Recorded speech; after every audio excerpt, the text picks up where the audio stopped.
On April 13, 1953, a CIA director stood before an audience at Princeton University. He gave a speech about Soviet mind control programs. He called them disgusting and despicable. 3 days later, he launched one of his own. It was called MKUltra, and for 20 years, the United States government used its own citizens as test subjects without their consent to answer one question: can a human mind be completely erased and rebuilt? MKUltra wasn't a fringe operation. It ran across 80 institutions, universities, hospitals, prisons, and pharmaceutical companies, all secretly funded by the CIA. The program's goal, in the words of its lead chemist Sidney Gottlieb, was this. First, you had to blast away the existing mind. Then you could build something new. They used LSD administered to people with no warning. Some were patients at psychiatric hospitals. Some were soldiers. Some were ordinary civilians who had no idea what was happening to them. They used electroconvulsive therapy, not to treat, but to wipe.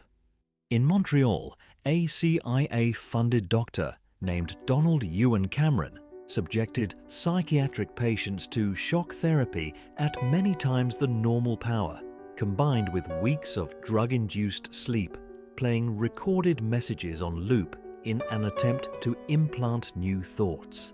Patients lost years of their memory. Some forgot their own families. Many never recovered. They experimented with sensory deprivation, hypnosis, verbal and psychological torture.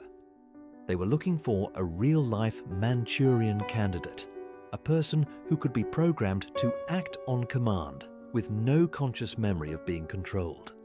When the program was finally exposed in 1977, the CIA had already destroyed most of the records in 1973. What investigators found in 20,000 surviving documents was described as some of the most disturbing material in the history of American intelligence. Gottlieb, the man who ran it all, retired quietly. He spent his later years in the countryside, growing vegetables, teaching kayaking. He was never charged with a crime.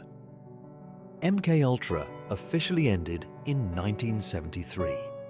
But the question it was built to answer, whether a mind can be controlled without consent, never went away. And the tactics developed during those 2 decades? Behavior control, information control, thought control, emotional control. They have a name now. We just call them influence.